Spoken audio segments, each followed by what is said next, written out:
Praise నిర్గమాకాండము 8వ అధ్యాయము. యెహోవా ఏటిని కొట్టి 7 దినములైన తరువాత యెహోవా మోషేతో ఇట్లనెను, నీవు ఫరో యొద్దకు వెళ్ళి అతనితో, నన్ను సేవించుటకు నా జనులను పోనిమ్ము. నీవు వారిని పోనీయనొల్లని ఎడల, ఇదిగో నేను నీ పొలిమేరలన్నింటినీ కప్పల చేత బాధించెదను. ఏటిలో కప్పలు విస్తారముగా పుట్టును. అవి నీ ఇంట, నీ పడక గదిలోనికి, నీ మంచము మీదికి, నీ సేవకుల ఇండ్లలోనికి, నీ జనుల మీదికి, నీ పొయ్యిలలోనికి, నీ పిండి పిసుకు తొట్లలోనికి ఎక్కివచ్చును. ఆ కప్పలు నీ మీదికి, నీ జనుల మీదికి, నీ సేవకులందరి మీదికి వచ్చునని యెహోవా సెలవిచ్చుచున్నాడని చెప్పుమనెను. మరియు యెహోవా మోషేతో ఇట్లనెను, నీవు అహరోనును చూసి నీ కర్ర పట్టుకుని ఏటిపాయల మీదను, కాలువల మీదను, చెరువుల మీదను నీ చెయ్యి చాపి ఐగుప్తు దేశము మీదికి కప్పలను రాజేయుమని అతనితో చెప్పుమనగా, అహరోను ఐగుప్తు జలముల మీద తన చెయ్యి చాపెను.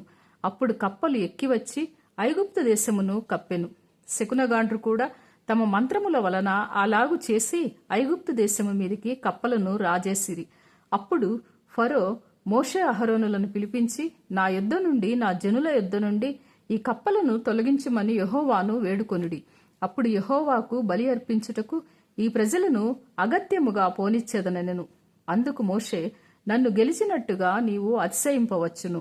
ఈ కప్పల శేషము ఏటిలోనే ఉండునట్లును, అవి నీ మీదను నీ ఇండ్లలోనూ ఉండకుండా చంపబడినట్లును, నీ కొరకును, నీ సేవకుల కొరకును, నీ ప్రజల కొరకును నేనెప్పుడు వేడుకొనవలెనో చెప్పుమని ఫరోను అడుగగా, అతడు రేపే అనెను. అందుకతడు, మా దేవుడైన యెహోవా వంటి వారెవరునూ లేరు అని నీవు తెలుసుకొనున్నట్లు నీ మాట చొప్పున జరుగును. అనగా కప్పలు నీ యొద్ద నుండియు, నీ ఇండ్లలో నుండియు, నీ సేవకుల యొద్ద నుండియు, నీ ప్రజల యొద్ద నుండియు తొలగిపోవును. అవి ఏటిలోనే ఉండుననెను. మోషే అహరోనులు ఫరో యొద్ద నుండి బయలు వెళ్ళినప్పుడు యెహోవా ఫరో మీదికి రాజేసిన కప్పల విషయములో మోషే అతని కొరకు మొర్రపెట్టగా, యెహోవా మోషే మాట చొప్పున చేసెను.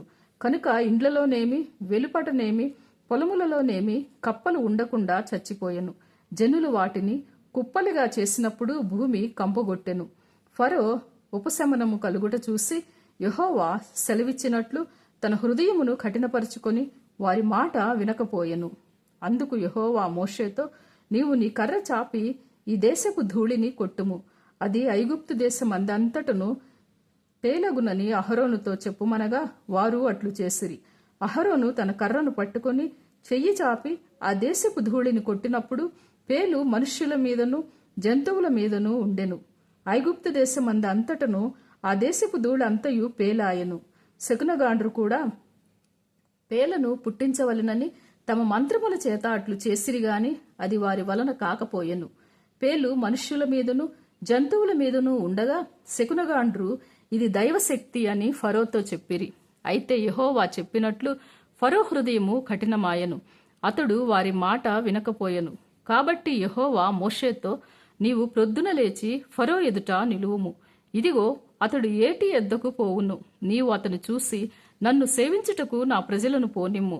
నీవు నా ప్రజలను పోనీయనెడల చూడుము, నేను నీ మీదికిని, నీ సేవకుల మీదికిని, నీ ప్రజల మీదికిని, నీ ఇండ్లలోనికి ఈగల గుంపులను పంపెదను.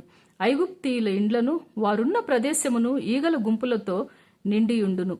మరియు భూలోకములో నేనే యెహోవాను అని నీవు తెలుసుకొనున్నట్లు ఆ దినమున నేను నా ప్రజలు నివసించుచున్న గోషేను దేశమును వినాయించెదను. అక్కడ ఈగల గుంపులుండవు. నా ప్రజలను నీ ప్రజల నుండి ప్రత్యేకపరచెదను.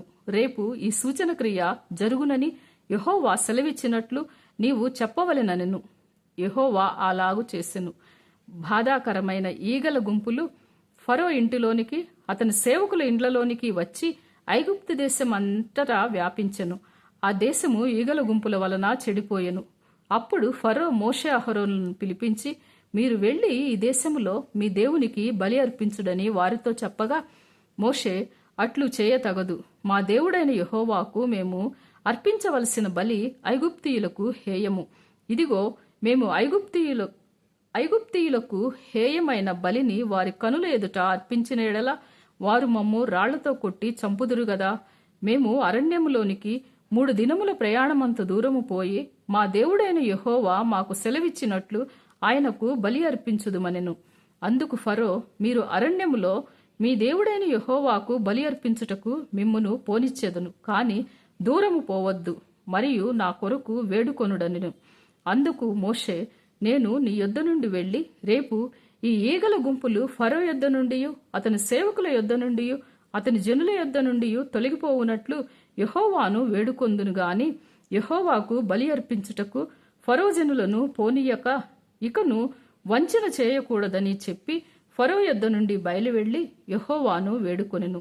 యెహోవా మోషే మాట చొప్పున చేయగా ఈగల గుంపులు ఫరో యొద్ద నుండి అతని సేవకుల యొద్ద నుండి అతని ప్రజల యొద్ద నుండి తొలగిపోయెను, ఒక్కటి అయినను నిలువలేదు. అయితే ఫరో ఆ సమయమును కూడా తన హృదయమును కఠినపరుచుకొని జనులను పోనీయడాయెను. God bless you.